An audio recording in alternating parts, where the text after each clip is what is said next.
So this is going to be quite a radiotherapy focused talk. So the RTTQA group, we're an NIHR funded organisation, and we design and implement QA programs for clinical trials that are like a trial portfolio that include radiotherapy. So we're a multidisciplinary group. We've got doctors, scientists, radiographers, and we really look at the whole radiotherapy pathway and try and make sure that all the data that's used for clinical trials analysis is of a high quality so that you can actually answer the clinical trials questions and then reduce confounding factors. And we work with a number of groups both across the UK and internationally to deliver these programs. I guess it's worth reiterating the point that makes all great. Like radiotherapy is quite technologically driven. And so we do have a lot of AI coming in. So most departments, so you've got AI coming and we're implementing it at the moment. There's quite a lot of publications showing that's quite a big time saving for clinicians. But we're also seeing AI planning and AI algorithms being used for analysis, either looking at patient outcomes or toxicities, various different treatments. Just looking at our key processes, I think probably the first one is documentation and guidelines. And that's one thing when you're collecting radiotherapy data. Actually, most departments do things in different ways, and even within departments can be quite consistent. So actually nailing that part of our programs is really important, and actually getting everyone doing the same thing. And then the rest of our programs are actually checking that everyone can follow the guidelines. But particularly with the target outlining, there's massive variability. I'll come on to that in a future slide. But so that's one part of the process that we do a lot of checking on. We also look at treatment planning from centres, make sure that's being done consistently, making sure it's done to the quality that we expect for clinical trials. And for some trials, we also look at on-treatment delivery and verification. So randomised treatment for patients, is that what they're actually getting on set? They're coming in 30 times, 40 times, depending on treatment. Over the course of that treatment, what they get. And we also look at the dosimetry audit. So we've modelled our machines and treatment things in software.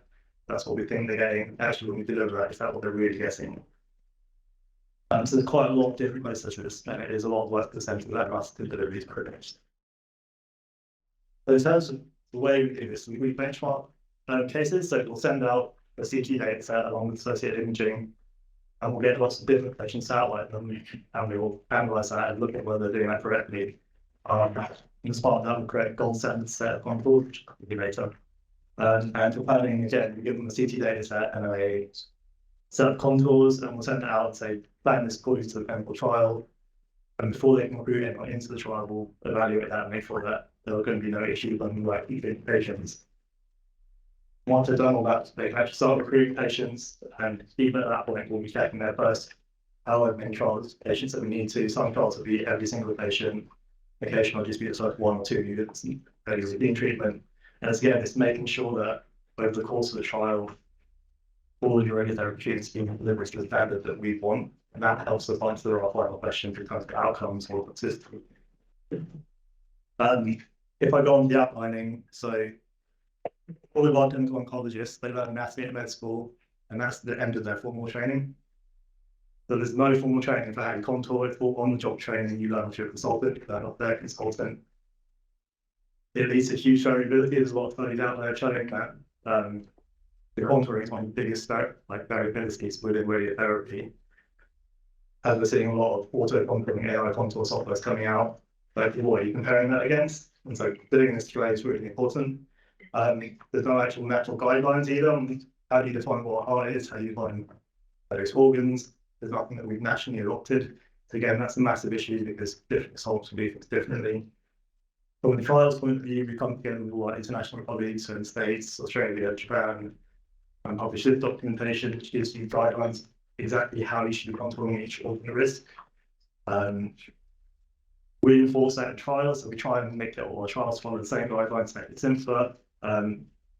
We're actually contracted out by NHS England to a lot of commissioning for new indications that they allow us to treat, essentially, and we're kind of trying to get everyone to use the same guidelines. I think widely this is going to be nationally what most people use. So that's one part kind of ensuring consistency, but we also QA them. So for the same programs, we've got QA, we assess all contouring every single clinician individually for the sites they want to treat. We've got something like a 98% failure rate. And again, but it's because, I mean, potentially that these guidelines aren't what they use clinically, but it's also depends on the quality of the training, because most standardized training, people aren't going to pass these sort of standardized QA programs. So a lot of work goes into this, and hopefully by the time they've gone through this process and they're actually doing patients, hopefully the quality of the contouring much better. Yeah, it's complicated, it's a lot of work.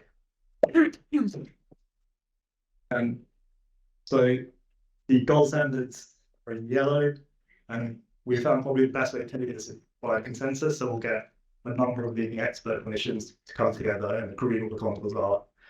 And the red is what people contour. So there's quite a lot of variability. These ones certainly aren't the worst ones I've ever seen, but it's big. And you think that AI contouring is going to come in and do a really good job, but it depends on what they're basing on. So they may not base their contours on what we say are the right way to contour a structure, but also depending on where you're contouring. If you're contouring a lung, super easy, really well defined. If you're doing GI structures, where it's horrible for people to do, computers don't do a particularly great job of that. And then there's lots of other bits, like we don't allow organs to overlap. So yeah, it's either duodenum or bowel, it's not both. There's this software to really do that. And so the word running to this, fine, you can test your auto contouring software and say it's great. You implement that clinically, actually it's not doing exactly what you need to do clinically. And these sort of things you need to consider when kind of implementing these bits of kit within your departments. And then planning, there's quite a lot of elements to this, but at a very basic level, we'll set a set of dose constraints you need to meet. This is how well you need to cover your PPV, this is how much dose maximum you can put to an organ at risk. And that's fine, but there's such a qualitative bit of assessing whether the route plan is good or not. How hard do you push it? Like, you can meet the constraints, but you can do a lot better. And it's where you draw that line. So that's where a lot of our we'll get sensitivity cases, we'll get lots of sensitivity to the same case, and then we can compare how you are. So it's not necessarily if you meet a minimum standard, it's actually is everyone doing a good job, is everyone consistent? And again, with all these AI solutions, they are pretty good. But if you're comparing it to just what you've done clinically, is what you've done clinically the best that plan could possibly be, and how you define what the gold standards are. And it's quite nice you can do a set and get the whole country to do it, and then you've actually got a spread of what's good, what's bad, what's an outlier. And then again, some examples of what we've done. So for this one, on the left, you've got the first case, and it's quite, so you're trying to cover the blue vertebra with the red line, which maybe isn't that easy to see there, but you can kind of see you've got the spinal cord in the middle there, and on the plan on the left, it's quite a big gap there, but I tried to reduce the dose of the spinal cord. But actually they've not pushed hard enough. And so we've got them to redo it, and then get the case on the right, and it's got a 7% increase in PTV coverage, so that could really improve your outcomes. But it's all been much more conformal, so the doses of the healthy tissue are much lower. And so if everyone's doing a good plan, hopefully you get their outcomes, hopefully you get lower toxicities. But it's how do you define standards? Because you can meet the numbers, but how do you know how hard to push? And it's the similar ones for this, where you've got the duodenum in green, they try to spare, and then you've got the blue bit, which is your PTV, which you're trying to treat with the red line. Again, in this case, you know, someone sent in QA, we failed it, given the life, they've come back, they've improved their coverage by 11%. There's quite a big difference in radiotherapy therapy. And they've also reduced their sort of lower doses health tissue again. Hopefully, by running these QA programs, we're making all plans better, and that gives you better outcomes. If you're implementing also contouring, so you get various different solutions, some of them look at plans that you can't try and replicate them, some of them automatically sort of plan given based on objectives. And it's how do you vet that? How do you know whether the plan that produces some benefit or plan? Because clinically, you're always finding constraints and potentially not always getting the absolute optimal plan out. But just using standard data from your department isn't necessarily going to be like the best efficient we've ever got. And then for our sins, we also collect a lot of data for clinical trials. So most radiotherapy departments in the country and many internationally send us data. We seem to have less of an issue with sort of NHS government sets because these are clinical trials that we sign up to them, so I have to send us data, very used to doing that. The very standard set we collect is the second box on the left. So it's a CT, a planning file, dose file, and a structure set. All icon, but the radiotherapy files are very interlinked, so by UIDs and references. So if you don't anonymize as well, then the structures don't map onto the CT, the doses don't line up, and it's basically useless. You can't use this for research. And so if any of you are doing radiotherapy data, a lot of your work is actually checking that all this lines up properly. And again, the structures, there's not a standardized way of naming, so we try and force that through trials. But you know, if you call the same structure 5 different things and try and do analysis, that's a massive problem. Yeah, for a head and neck data set that we do clinically, there's like 50, 60 structures. But actually making sure all that's named properly, again, data cleaning is a huge, huge problem. And then radiotherapy is getting more complicated. So if I want to look at someone's component, look at how good the job they've done, I actually do a lot more imaging. So I need to collect MRs and PETs, multiple screens, commonly nowadays. PET files again, your PET and your CT, the PET and the CT file, the PET CT are linked by a DICOM. If you anonymize badly, those things go away and they don't line up properly, and then again, that's my expertise for CT. The anonymization problems are not as big an issue as it used to be, because a lot of the radiotherapy software now includes anonymizations, like modules, and as long as you configure those properly, it's really easy. I think 5-10 years ago, when people had downloads on the internet, it's much more of a nightmare. We get much more broken data. But again, going on with radiotherapy complexity, some of our trials were collecting on-treatment imaging. So you get CUTT, every single fraction of planar X-rays. So those that need to match up with the planning scan, because radiography match on sets, there was a registration file. And it's really easy to break all that data apart, and you lose a lot of valuable information of what's happened to patients along treatment. And sometimes it's all useful to think that's only true audits. So potentially, like, this isn't really the problem in the UK, I'd say, where most of our are like modernized and good, but potentially someone's got diagnosed interest with their models not matching what's actually happening on the machines. You could get systematic difference, which may make them worse than other people. And data curation, so I won't put on this too much, we've gone through pseudo and online data a lot. Ideally, everything for trials is labeled by a trial ID, but we do get private tags, and we do get bits of data being private or being deleted, like the time scans. So if I've got patients being treated and they get imaged every day, I kind of need to know what order that's happening in. If you remove all the dates, it's very difficult. We don't have a lot of 4D CT scans, so the images have been based on the phase of the breathing cycle. So I need the number, telling me which order it's in. Otherwise, again, you can't replay that, and you lose that information if you need that. There's quite a lot of data, and I think there's no standardized template in how you anonymize data as well. So if you followed the standard DICOM guidance, it's too hard, you lose too much information.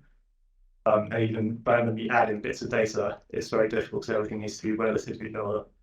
So we need to know what order all the images were taken, otherwise you can't really track what's happened to the patient pre and post treatment. And also referencing is really important with radiotherapy files. Sometimes when they're broken, you can fix them, but other times it's just a complete minefield. And you've got to be very careful when this data is coming in to actually check that it all lines up. So with radiotherapy, if you're collecting data from a particular patient, they might have multiple plans, and there could be lots of reasons for this. So they might have something happen during treatment and be replanned. So I'll have a number of fractions on the first plan, the second plan, you've got to try and work out the order all.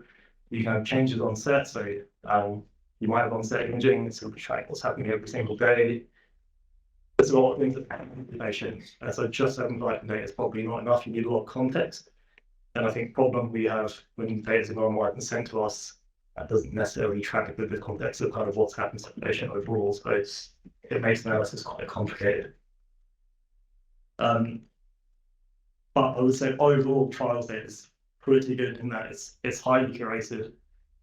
There's very good data collection, there's enhanced follow-up. There's a lot of information, not necessarily all in the same place, but it's fewer parts than if you're trying to get clinically. So one of the problems we have working in radiotherapy clinically is that I don't really know what happens to patients once they leave my department. Because we're like something like Mount Vernon, we've got about 20 feeder centers. We've got a patient population of about 2-3 million or something like that. We don't really know what happens to the patient's health in the department. With the trials data set, you've got outcomes, you've got toxicity, you've got enhanced follow-up in imaging. So these are quite valuable data sets, and there are a number of AI projects going on using this data. It is possible to access, it's not always easy. But it's something certainly that could be looked into, particularly for rarer cancers, if that's what you're interested in. It's quite hard to get on a single institute kind of study, whereas some of these trials have been running for a number of years and we've collected it from all sorts of sectors. And the other nice benefit of trials is it's very standardized, so everyone's following the same protocols. So hopefully the same thing happening at every center that's very comparable. I guess it's the classic garbage in, garbage out when you're doing analysis. If you make sure the data is very nice, then hopefully you can come to some good conclusions. I guess the counterpoint to all these nice things to say about trial data is it is very highly curated, so you can make the argument that it doesn't reflect real world data very well. And it's always a balance. I guess with real world data is already in much higher numbers. So clinical trials, so the big ones would be sort of around 5,000 patients for breast and prostate. Lots of them now are for much rarer cancer indications. I'm talking maybe in the hundreds, sometimes smaller, which maybe isn't the best AI, but they are very clean sets and lots of information. So it's a trade-off. Accessing data is a bit complicated. So the sponsors for every clinical trial own the data, so you need to go through the clinical trials unit to get access to that data. Generally, most are happy to do it. There is a lot of paperwork, but it's not terrible. I guess the only thing you do need to be wary of is if the trials haven't published, you can't really step on their toes when it comes to primary and secondary endpoints, so you've got to be careful about what questions you're asking. And then in terms of where that data is, the trials units store all the diagnostic imaging, toxicity, and outcome data. And then because radiotherapy data is complicated, that's all stored by us, but we need permission from the trials unit to send it to. So a few different dots, but it's all permission, but kind of centralized, which makes it a bit easier. And then if there's blood samples or tissue samples, that's again stored somewhere specialist.